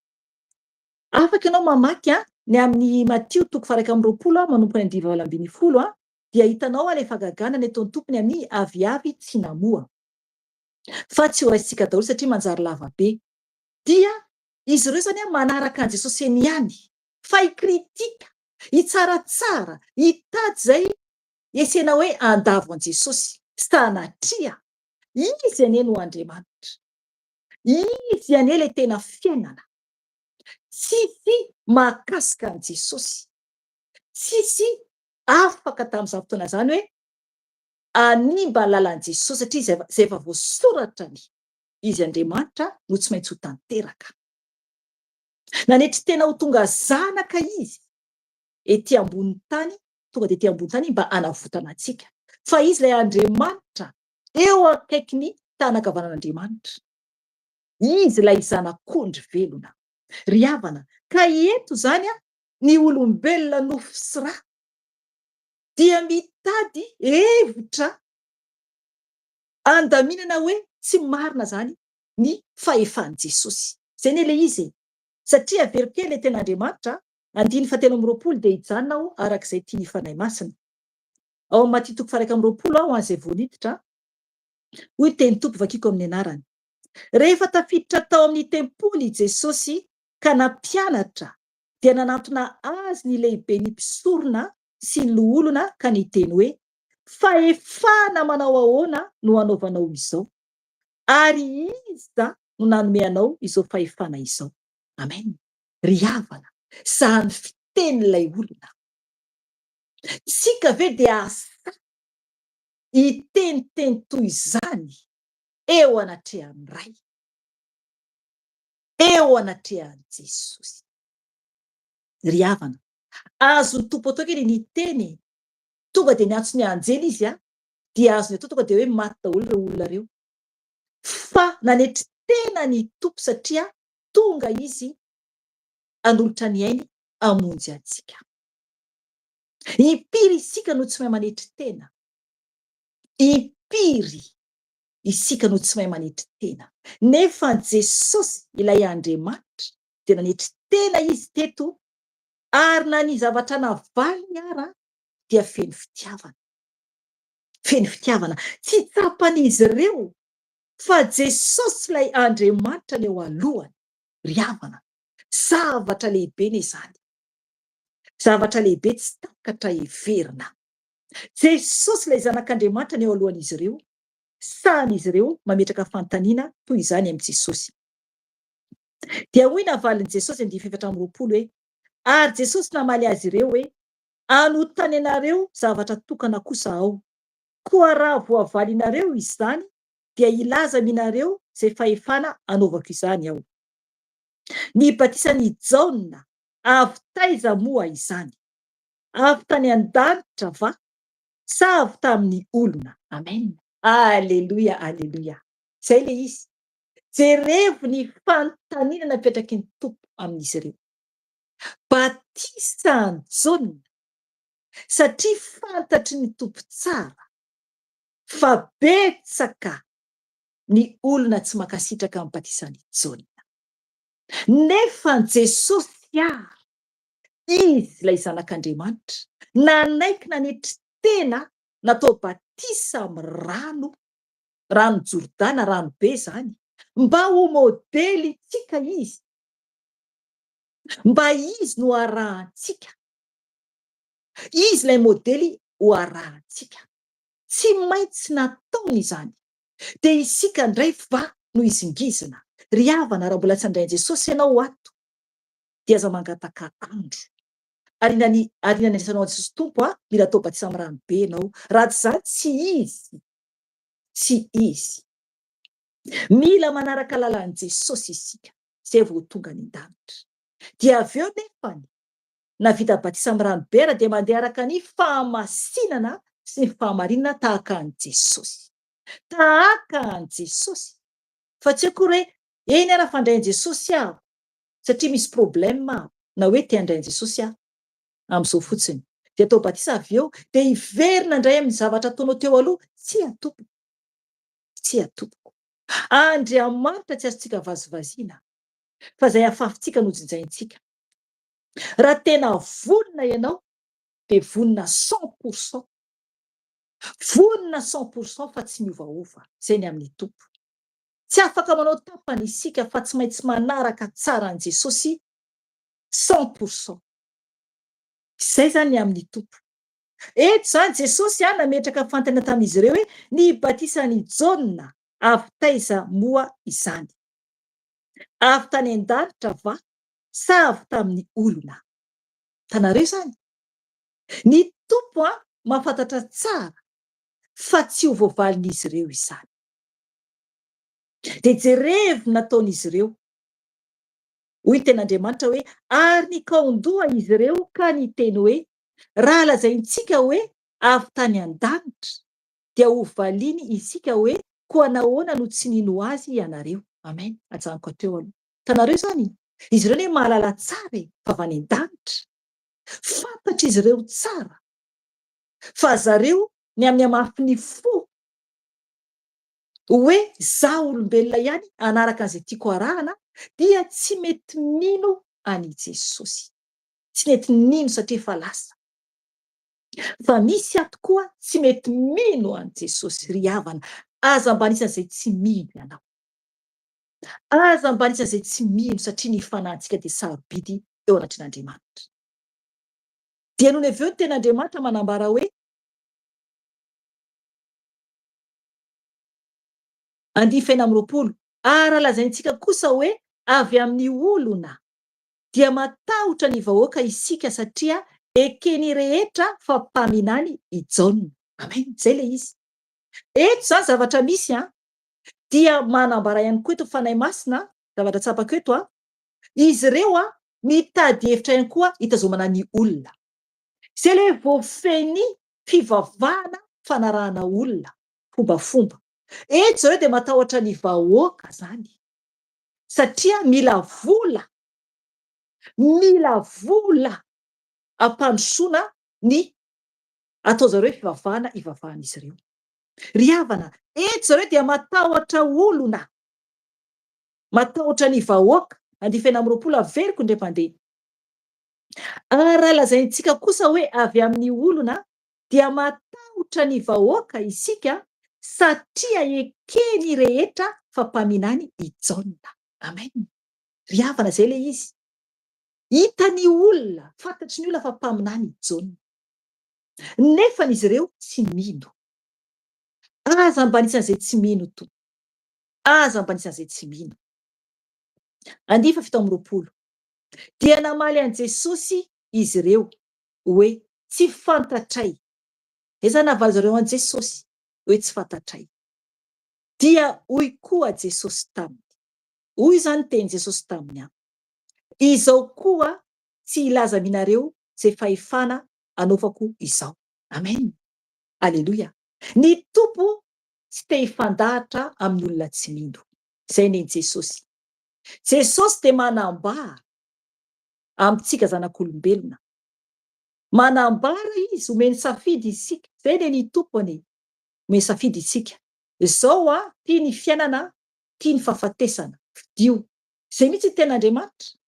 Napetrany eo alohantsika ny fiainana sy ny fahafatesana. Iza no fidintsika tompoko? Iza no fidintsika? Andriamanitra tsy mba mifandahatra amintsika zany hoe mandresy lahatra antsika. Oko fantatsika zay zavatra izay. Andriamanitra tsy teny hoe andao re anaraka ahy, andao. Indray-pandeha izy no miteny. Dia manaratra izy, avertissement. Manaratra izy. Fa rehefa tsy mihaino intsony isika dia mitodika Jesosy dia lasa Jesosy. Zay ny amin'ny tompo. Zay ny amin'ny tompo. Isika olombelona no misisika foana. Efa hita fa tsy mety dia mbola misisika foana. Fa Jesosy manome safidy. Ka rehefa tsy manaraka isika dia miala izy ary malahelo ny tompo. Ary ny fanahy masina koa dia malahelo. Mitomany ny tompo. Satria ny antony dia ny fanahintsika no very. Tsy izy anie no vomaly, fa isika raha tsy manaraka azy. Ry havana, zava-poana isika, mielina isika, araka ny tenin'ny mpanompon'Andriamanitra teo. Ry havana, zava-poana isika. Tao bokin'ny Isaia no teneniny teo, firomorana dala verset teo azafady, 40 dia 17. Zafady 17. Andiny fahenina ka hatramin'ny fahavalo. Ansotra tompoko. 19 ka hatramin'ny fahavalo. Avero vakiana kely amina Jesosy tompo. Isaia 50:19 ka hatramin'ny fahavalo. Vakiko amina Jesosy tompo ny teny. Injany misy miteny hoe miantsoa ary hoy ny navaliny, inona nefa no antso atao? Ahitra ny nofo rehetra, tahaka ny vonin-javatra any an-tsany hatsara tarehiny rehetra. Maina ny ahitra, malazo ny voniny, rehefa tsofo ny fofonainy tompo. Eny, ahitra tokoa ny olona. Maina ny ahitra, malazo ny voniny. Fa ny tenin'Andriamantsika dia ahitra mandrakizay. Amen. Ry havana, zava-poana isika. Eto ny tenin'Andriamanitra dia manambara mihitsy hoe ahitra ny nofo rehetra. Ry havana, ahitra ny isika. Zava-poana isika, tahaka ny vonin-javatra any an-tsany hatsara tarehiny rehetra. Amen. Natahaka ny ara ny endrika antsika dia ahitra izany. Tahaka ny vonin-javatra any an-tsaha. Any an-tsaha. Hitantsika tsara fa ny any an-tsaha maniry izy, tsara izy. Fa rehefa avy eo dia lasa maina iny, dia lasa tanteraka. Ry havana, mila mitandrina isika. Maina ny ahitra, malazo ny voniny. Rehefa tsofo ny fofonainy tompo, eny ahitra tokoa ny olona. Ry havana, rehefa tsofo ny fofonainy tompo isika dia vitatreo. Vitatreo. Ka izay no mahatonga ahy miteny eto fa Jesosy aza atao bokin'ny Matio dia aleon'ny tompo tsy miteny firy. Satria antsika ihany no vomaly, isika ihany no vomaly. Zava-poana ny isika. Zava-poana ny isika tompoko. 2:20 ho vakintsika amin'ilay tantara anankiray tia ny fanahy masina ho raisina anio dia ho vakintsika dia izay arakaraka ny tia ny janonana. Vakiko ny teny amin'ny Jesosy tompo ao amin'ny Matio 1:20 io. Fa ahoana kosa ny hevitrareo? Nisy lehilahy iray nanana zanaka 2 lahy. Dia nakeo amin'ilay matoa izy ka niteny hoe, anaka, andeha miasa any amin'ny tanim-boaloboka anio. Eto zany Jesosy zany no miteny eto amin'izy ireo zany. Fanoharana zany ataon'i Jesosy eto. Andifa sy amin'ny roapolo. Fa namaly izy hoe tsy handeha aho, nefa no ny avy eo dia nanenina izy ka nandeha ihany. Amen. Ay zany le izy. Eto zany ny tompo dia nanao fanoharana. Ny fanoharana ataony eto dia ho an'ireo olona ireo so antsika ihany koa zany, amin'ny tsy finoantsika, ny amin'ny amafy ny fontsika. Eto zany ny tompo dia nanao fanoharana amin'ny zanaka roa lahy. Ny iray zany dia nitenenan'ny rainy hoe, tenenan'ny rainy hoe, anaka, andeha miasa any amin'ny tanim-boaloboka. Ilay matoa zany io anio. Fa namaly izy hoe tsy handeha aho, nefa no ny avy eo dia nanenina izy ka nandeha ihany. Amen. Nandeha zany izy avy eo 7. Dia nakeo ny faralahy izy ka niteny toy izany koa. Ary namaly azy kosa izy hoe andeha aho tompoko, kanjo tsy nandeha izy. Amen. Ry havana. Eto ny anankiray raha namaly, ilay lahy matoa raha namaly dia tsy teny izy hoe tompoko, fa namaly izy hoe, nefa zany le ray niteny hoe anaka, andeha miasa any amin'ny tanim-boaloboka anio. Namaly izy zany hoe tsy handeha aho, zay navaliny, tsy handeha aho. Raha ny zanakanao irahanao, raha manan-janaka ianao, mialatsiny ao zay tsy manan-janaka, na hoe olona irahanao zany raha tsy manan-janaka ianao, ka miteny le olona hoe tsy handeha aho, ianao nefa maniraka de miteny zany za tsy handeha aho. Ahoana ny fandraisanao an'izany? Dia no ny avy eo nefany nanenina izy dia nandeha ihany. Le famaliana aloha eto dia ohatrany efa hoe tsy fanajana, zay aloha raha izay, nefa nandeha ihany izy no ny avy eo. Fa le anankiray kosa, ilay faralahy 7, dia nakeo amin'ny faralahy izy ka niteny toy izany koa. Ary namaly azy kosa izy hoe andeha aho tompoko, kanjo tsy nandeha izy. Amen.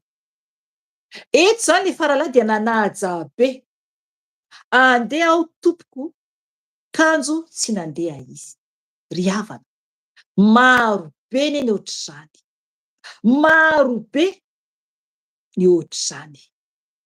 Maro ny miteny hoe eny ho ataoko mihitsy, andeha mihitsy ahako Jesosy ataoko ny asanao. Ity aho tompoko, ity aho Jesosy andeha ataoko ny asanao.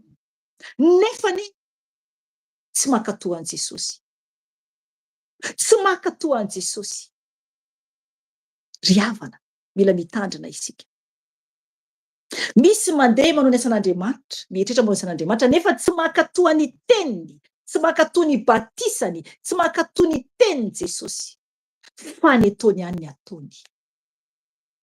Dia mieritreritra ho tafiditra any an-danitra. Eto indray ny iray dia miteny tsy handeha aho, mandahy zany izy, tonga dia mandahy, nefany manenina izy no avy eo, dia ataony amin'izay ilay asa nanirahany tompo azy. Satria fanoharana ilay ataon' Jesosy, ny fanoharana ataony dia momba ny amin'ny fanjakan'Andriamanitra foana tompoko, fa tsy izao tontolo izao, momba ny idirantsika any an-danitra foana io, tahaka ny amin'ny batisany Jaona izay ambarany tamin'ny ireo lazaintsika teo aloha teo. Misy teto zany raisika zany amin'ny batisa, ilay zanan'ilay matoa zany nanaiky anaraka an' Jesosy atao batisa, fa ilay faralahy zany nanaiky nefany laviny ny tompo avy eo, ny laviny ny tompo avy eo. Ry havana, mila mitandrina mafy isika araka ny tenin'Andriamanitra hoe tsy izay manao amiko tompoko no hiditra amin'ny fanjakana lanitra, tsy izay manao amiko tompoko hoy Jesosy no hiditra amin'ny fanjakana lanitra, fa izay manao ny sitrapony iraiko izay any an-danitra. Amen. Inona ny sitrapony iray any an-danitra? Jesosy, izy mihitsy no nanaiko atao batisa, ary nidina taminazy ny fanahy masina. Zay nambarany mpanompon'Andriamanitra teny amin'ny fanahy masina. Ny fanahy masina iray dia omeny izay mankatoa azy, izay manaraka ny lalana. Bidy izany, fa tsy zavatry ny tany akory. Fanahy masina indray dia sarobidy zay satria fanahin'iray mihitsy io. Fanahin'iray mihitsy io. Io fanahy masina io. Ry havana, andininy fa eo amin'ny andininy fa telopolotsika izao. Andiny fa 1 izao. Koa iza amin'ny izy mirahalahy moa no nanao ny sitrapony rainy. Dia hoy ireo, ilay matoa, dia hoy Jesosy taminy, aminareo marina tokoa fa ny mpamory hevitra sy ny vehivavy janga dia mialohanareo ho any amin'ny fanjakan'Andriamanitra. Amen. Ry havana mazava be ny teny. Tsy ny olona izay hoe mivavaka be foana na isanandro io nefa tsy mankatoa ny didin' Jesosy no tafiditra any an-danitra. Tsy izany mihitsy akory na mivavaka toy inona ary anao na mifady ana toy inona ary anao nefa tsy mankatoa ity tenin'Andriamanitra ity, ty baiboly ity zay voasoratra ao fa alamilaminao dia tsy ho tafiditra any an-danitra mihitsy ianao. Misy le miteny batisa zazakely mety aiza amin'ny baiboly misy an'izany, aiza aza mampandainga an' Jesosy tompoko. Tsy soratra an'izany ao anaty baiboly. Fampianaran-diso izany. Tso-drano no nataon'i Jesosy an'ilay zaza. Tsisy resaka rano mihitsy ao. Ry havana, mila mitandrina isika. Mila mitandrina mafy isika satria ny teny rehetra ato amin'ny tenin'Andriamanitra dia nahadiran'Andriamanitra antsika. Ary eo koa fantatsika tsara fa Satana dia mahalala tsara ny tenin'Andriamanitra satria tany an-danitra n'izy teo aloha. Ny tenin'Andriamanitra io tompoko, io no anadinan'Andriamanitra antsika, dia eo Satana hiampanga antsika. Ary io raha manova ny tenin'Andriamanitra isika satria tsika vao fitaka tanteraka. Rehefa tsy ato amin'ny tenin'Andriamanitra dia aza mamorona, aza amboarimboary. Fa afo be ny miandry tompoko. Afo be ny miandry. Ao amin'ny boky ny Asan'ny Apôstôly araka teneniko teo hoe nitoviny dia ny amin'ny tenin'Andriamanitra resy menada zany ny ao amin'ny tenin'Andriamanitra ao amin'ny Asan'ny Apôstôly izy nandray tao amin'ny toko faharoa, za koa andray tao amin'ny toko faharoa, fa izy ny ao amin'ny ny amin'ny toko zany no mitovy ampahitsiko tsara ny teniko. Ao amin'ny toko ao amin'ny Asan'ny Apôstôly no mitovy amin'ny Asan'ny Apôstôly no mitovy fa ny versety no tsy mitovy.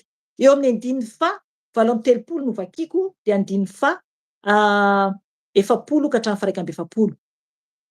Hoy ny teny tompo vakiako amin'ny anarany. Hoy Petera taminy, mibeba ary aoka samy atao batisa amin'ny anaran'i Jesosy Kristy anareo rehetra mba ahazo famelana ny helokareo ary anareo dia andray ny fanomezana dia ny fanahy masina. Amen. Ry havana zay le izy. Mila mibebaka aloha. Zazakely vao teraka anie tsy mahay mibebaka. Ny olona lehibe manan-tsaina no mahay mibebaka satria efa mahafantatra ota. Fa eto zany i Petera dia nanambara tsara mihitsy fa mila mibebaka isika ary atao batisa aminaran'i Jesosy Kristy mba ahazo famelana ny elokantsika ary ianareo andray ny fanomezana dia ny fanahy masina. Jesosy no manao batisa ny fanahy masina. Any amin'ny Mateo toko 3 izany tompoko. Mazava tsara ny ten'Andriamanitra. Any amin'ny Mateo toko 3 izany tompoko. Jesosy no manao batisa ny fanahy masina. Fa i Jona mpanao batisa tamin'ny rano. Ry havana, mila isika manao ten'Andriamanitra ity. Fa raha tsy zany dia very isika. Ao amin'ny Mateo toko 3 andiny fa 1:10 ho vakiako anamarinako ny tezy ambarako eto satria fanahy masina no miasa fa tsy izaho. Hoy ny teny tompo vakiako amin'ny anarany. Izaho dia manao batisa anareo amin'ny rano ho amin'ny fibebahana. I Jona mpanao batisa no niteny an'io fa ilay avy ao aorianako no mahery noho izao ka tsy mendrika hanaisitra ny kapany aza aho, izy no hanao batisa anareo amin'ny fanahy masina sy ny afo. Amen. Zay le izy. Jesosy ilay avy efa ao arinany zay nanetry tena ao atao batisa amin'ny rano no ambarany Jaona mpanao batisa eto, izy zany no anao batisantsika amin'ny fanahy masina sy ny afo. Amen. Tsy maintsy aloha atao batisa amin'ny rano isika tahaka an' Jesosy. Zay vao tanteraka izany. Ry havana mazava tsara ny teny, tsisy amboarimboarina fa mazava tsara ny teny, tsisy ampiana tsisy analàna. Satria raha manampy isika na manala an'io dia mazava tsara ny bokin'ny Apokalipsy. Fanalan'Andriamanitra koa ny anjarantsika any amin'ny hazonaina. Afo be zany, afo be zany, very tanteraka. Mibeba raha anisan'ny olona manamboamboatra ny tenin'Andriamanitra ianao. Raha mpitory ianao na inona plasy misy ianao dia mibeba to. Vonjeo ny fanahinao dia vonjeo ny fanahin'ny hafa. Aza mitondra fanan'olona ho any amin'ny elo. Miverena tompoko amin'i Jesosy. Miverena amin'i Jesosy. Asan'ny apôstôly 2:2-7. Ary nanamafy izany izy sady nananatra azy ireo tamin'ny teny maro hafa koa hoe aoka ho vonjena ho afaka amin'ity taranaka maditra ity ianareo. Dia natao batisa ireo izay nandray tsara ny teniny ka tokony ho 3,000 ireo olona vao nanampy ho isany tamin'izany andro izany. Amen. Hitanareo zany. Nananatra zany Petera ka niteny hoe aoka ho vonjena ho afaka amin'ity taranaka maditra ity ianareo. Ry havana, miala amin'ny taranaka maditra, miala amin'ny faditrana, miala amin'ny amafy ny saina sy ny fo. Vonjeo ny tenanao, vonjeo ny fanahinao. Ry havana, aza mijanona fotsiny amin'izao.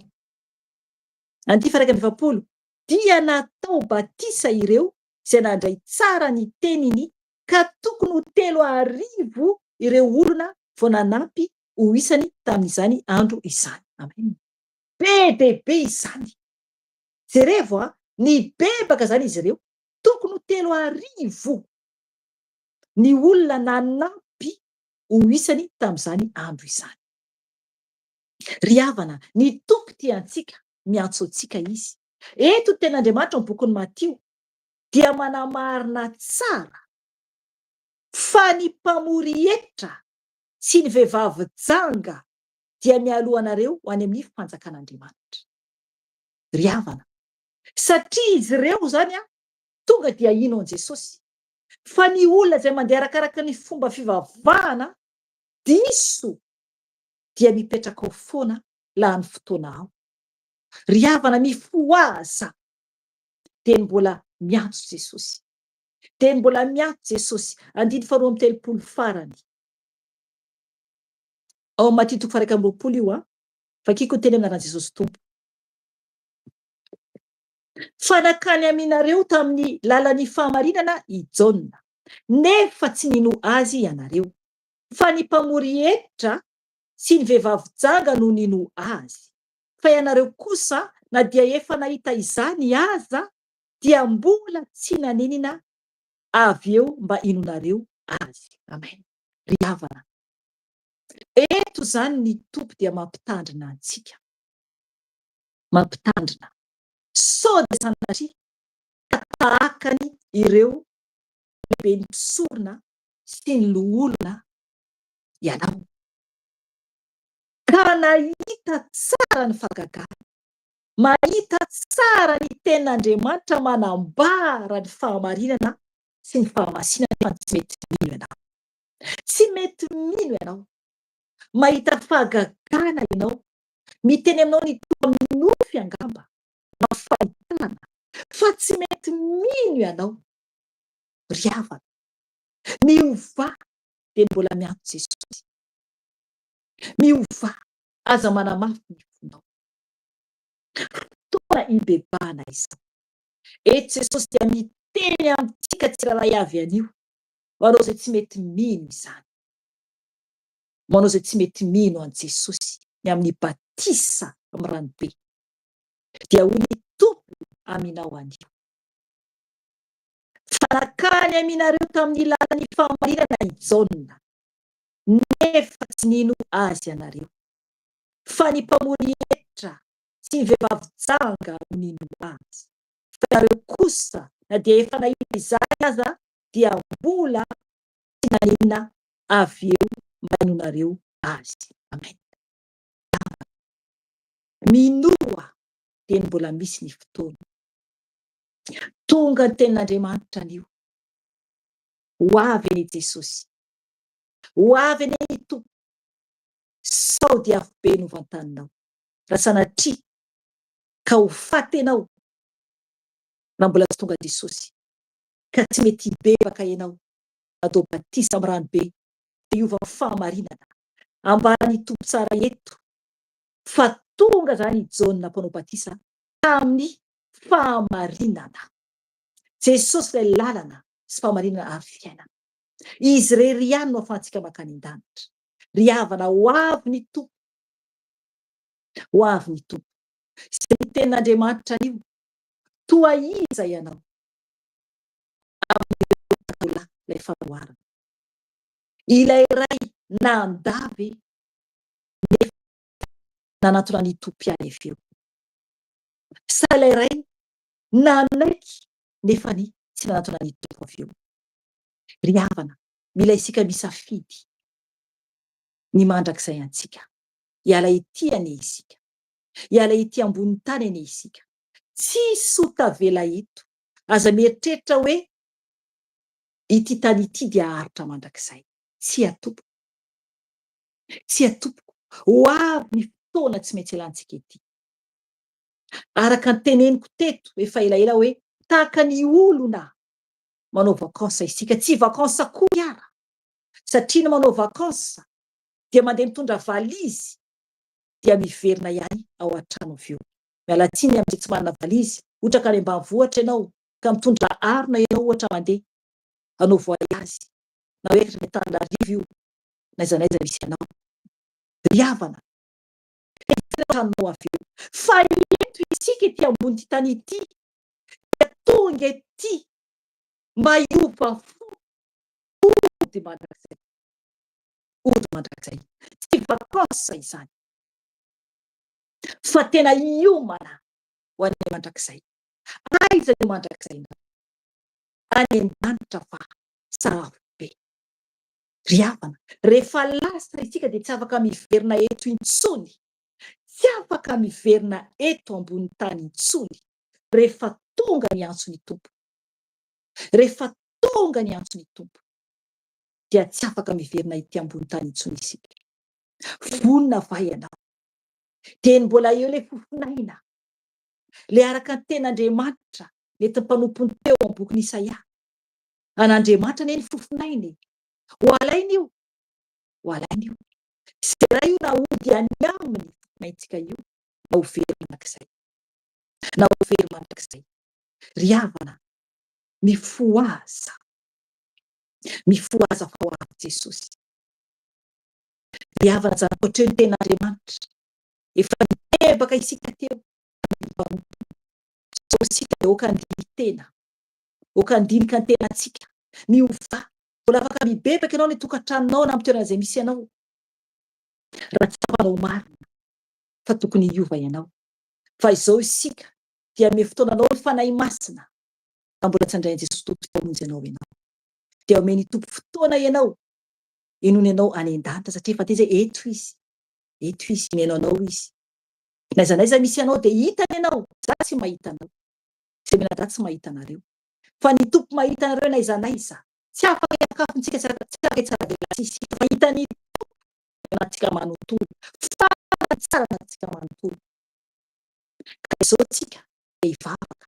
Raha hivavaka fonao marina ianao any, ny Tompo iainanao.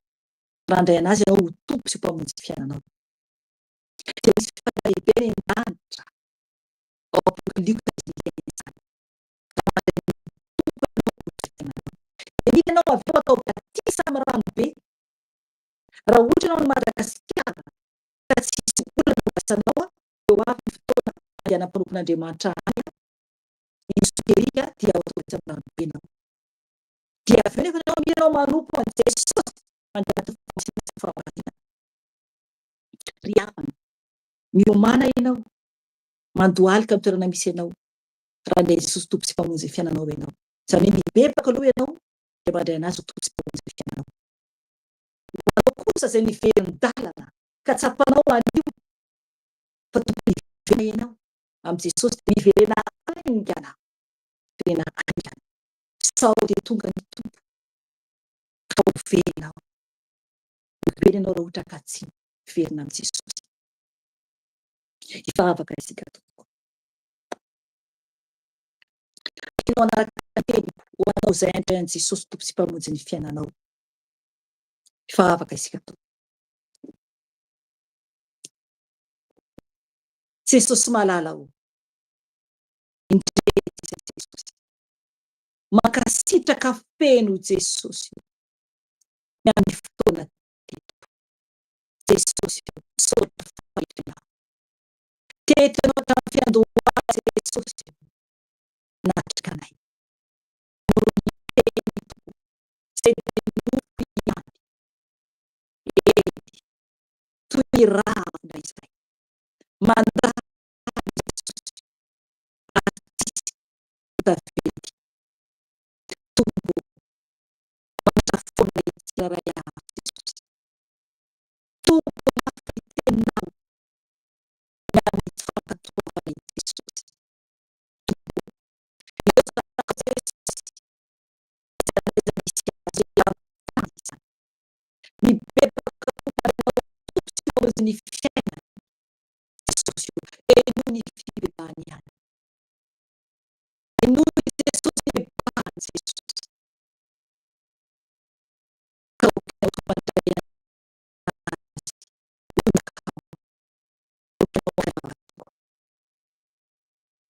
Jesosy io. Mitia ao Jesosy. Tsy mendrika ao Jesosy io. Mira ao tena resary maro. Ianao ilay manitra velona Jesosy Kristy tompo. Ianao izany. Io Jesosy dia mivelatra ianao. Na ny fahotako rehetra nanomboka tamin'ny fahazazako ka mandaka ankehitriny. Izay tadidiko sy tsy tadidiko Jesosy. Mifona aminao aho. Mifona aminao aho. Jesosy io. Ianao no mpamonjy. Ianao ilay ihany. Fa ity aho Jesosy io. Mandray anao ho tompo sy mpamonjy ny fiainana Jesosy. Tompo mahalala raisiko ianao ho tompo sy mpamonjy ny fiainako. Mokan'io Jesosy. Midina ao tompo Jesosy. Manakato Jesosy. Raisao zanakao. Soratena Jesosy ny anarana. Mahotsa ny zanakao ao Jesosy. Tompo, fahafolana anarako any amin'ny hafa be. Fahafolana anarako tompo. Fahafolana anarako any hafa be. Fahasoratana tompo any an-danitra. Soratana anaraka boribory misy anarako Jesosy. Satria tompo natsapa ho an'io fampanota tsy mendrika. Ka mibebaka ny fony eo anaty ianao. Mandeha anao tompo sy mpamonjy ny fiainako mokan'io. Jesosy mahalala. Mamindra fo amiko. Avoza Jesosy. Tantanao Jesosy. Ambanao Jesosy. Ampanao tompo. Mba aizako mandeha. Oka ianao ametraka ny fanahinao amiko. Hitakay ambana rehetra Jesosy. Voninao Jesosy. Atao asaorany be tahaka anao. Voninao Jesosy io. Anara-dianao. Takalanao. Anoanao misitraka. Tia ao Jesosy io. Mitafo Jesosy. Sotranao Jesosy. Sotranao Jesosy. Anao izay mivelana kosa. Mibebahy ianao. Miverena amin'i Jesosy. avao zay fahaloran-tenanao amin'ny Jesosy. Raha tsapanao fanrenireny-tenao dia manana famindrampon'i Jesosy. Jesosy vaovao Jesosy. Nirenireny Tompo reraka ny fahadalàna. Foana Jesosy io. Tompo mangaraka foana aminao Jesosy. Miverina malana mitady anao Jesosy. Raisy Jesosy mitsiraray azy. Amboary Jesosy io ankatoanao. Amboary Jesosy io mbo tafiditra ao amalanao Jesosy.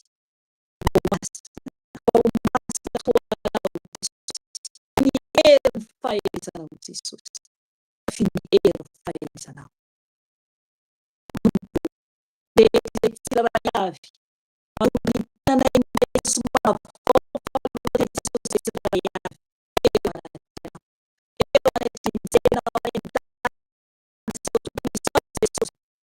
Intia ao. Intia ao Jesosy io. Manao filomatenako Jesosy. Anompo anao hatramin'ny farany ao Jesosy. Anaty anao ao Jesosy. Intia ao. Irao ao Jesosy. Tafihery ny faherezanao. Tafihery ny fahaizanao Jesosy zanakao tsiraray eran-tany Tompo. Anompo anao. Anao zay sitraka ao. Anambara ny fahamarinanao Jesosy io. Ianao lay tompony tompo sy mpanjaka. Ianao lay ho avy Jesosy io. Lay lehibe indrindra. Jesosy io. Ity ao. Manavao fahaloran-tenako Jesosy io. Ho mpanompo mendrika ao anaty anao Jesosy io. Anao zay tianao. Ankatoanao. Anao zay sitraka ao Jesosy. Amboary izay Jesosy. Ampaherezy izay Jesosy io. Ary fenoy ny fanahy masinao Tompo malala ao. Milanao izay. Milanao izay Jesosy io. Ikarakaranay. Ampaherenay. Itarakanay Jesosy. Tompo malala ao. Oka ianao andreka ny fanahy masinao ny zanakao tsiraray veran-tany Tompo amin'izao ora sy fotoana izao. Amin'izao ora sy fotoana izao Jesosy. Araka ny teny nomenao teo Jesosy io. Ny amin'ny fanahy masinao Jesosy. Dia arotsaka ao aminay tsiraray avy Jesosy. Ny fanahinao ray malala ao. Feno ianao zay zanakao tsiraray avy Jesosy. Tafiny herinao. Tafiny herinao Jesosy io. Tompo malala ao. Oka ianao amenao anay tsiraray avy. Amenao anay tsiraray avy Jesosy malala ao. Tompo malala ao. Oka ianao amenao anay Tompo malala ao. Milanao izay. Milanao izay Jesosy io. Ataovy amin'ny fonao ny tananao. Tompo malala ao. Fenoy ny fanahy masinao ny fonay tsiraray avy. Fenoy anao zay Jesosy. Fenoy anao zay Jesosy io. Fanahy ny faherezana. Fanahy ny faherezana. Fanahy ny fitiavana. Fanahy fahazavan-tsaina. Tompo malala ao. Fanahy ny fahendrena. Tompo malala ao. Fenoy anao izay. Fenoinao izay Jesosy io. Milanao fatratra izay. Fanahy masina ao. Fenoy anao izay. Fenoy anao izay. Tafiny herinao izay Tompo malala ao. Fanahy ny fanasitranana. Tompo malala milanao izay. Milanao izay Jesosy io. Fanahy mpanolo-tsaina. Milanao izay Jesosy malala ao. Zay zanakao eran-tany. Zanakao eran-tany. Tompo malala ao. Misaotra anao. Misaotra anao Jesosy. Fanahy ny fanavaozana. Fadiovam-po. Fitiavana. Jesosy io. Faherezana. Fenoy anao zay Jesosy malala ao. Fenoy zay Jesosy malala ao. Misaotra anao fanahy masina. Misaotra anao Jesosy. Misaotra anao Jesosy. Eny. Ny marina dia mbola marina ihany. Ary masina dia masina ihany. Fa ny maloto dia aloto ihany. Apokalipsy 2:20. Eny, mijoro tsara. Mijoro tsara ny zanak'olombelona. Aoka himasina hatrany ianareo. Aoka himasina hatrany ianareo. Aoka himasina hatrany ianareo. Fa tsisy intsony ny fotoana. Tsisy intsony ny fotoana. efa adala ny fony zanak'olombelona, adala ny fony zanak'olombelona. Raha anao ny ratsy dia aingana izy, fa raha anao ny tsara dia miaotra izy. Mijoro tsara ianareo, mijoro tsara ianareo, fa tsy ampitoviko ny manompo ahy sy ny tsy manompo ahy ny tompo. Tsy ampitoviko ny manompo ahy sy ny tsy manompo ahy. Dia ho hitanareo indray ny tsy itovizany marina sy ny manompo an'Andriamanitra sy ny tsy manompo an'Andriamanitra. Hitanareo izany, boky ny Malakia izany. Mila anareo mijoro tsara, mila anareo mijoro tsara. Eny, efa apotry ny asady ny famaky. Ny azo rehetra izay tsy mamovoa tsara dia ho kapaina dia ariana any anaty afo. Afo tsy mety maty. Eny, ny batisan'i Jaona dia marina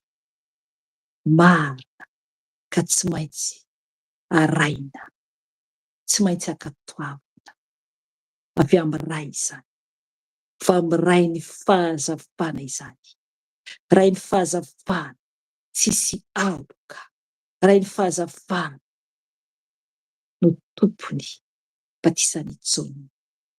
Izy no mibaiko ny teny rehetra izay aloka vavan'Andriamanitra dia tsy maintsy ho tanteraka izany, tsy maintsy ho tanteraka izany.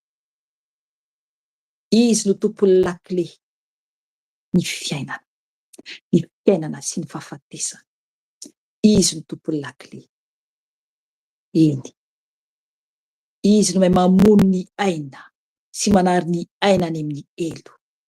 Ka mibebà ianareo dia mbola misy ny fotoana.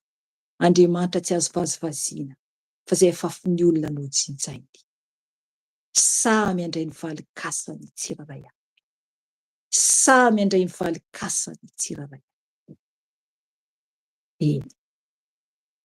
Eny, efa eo apotry ny asady ny famaky. Efa eo apotry ny asady ny famaky. Saotra anao Jesosy, saotra fanahy masina. Ianareo no vavolombeloko. Eny, ianareo no vavolombeloko. Mandehana amin'izao tontolo izao ianareo, izay misy atao batisa no vonjena, fa izay tsy mety mino kosa no elohina, no elohina, no elohina. Misaotra Jesosy, misaotra ny amin'ny fotoana teto, misaotra fanahy masina, lidera ho anao, mihaja ho anao, hatramin'ny taloha indrindra, tsy ankehitriny ary mandrakizay doria.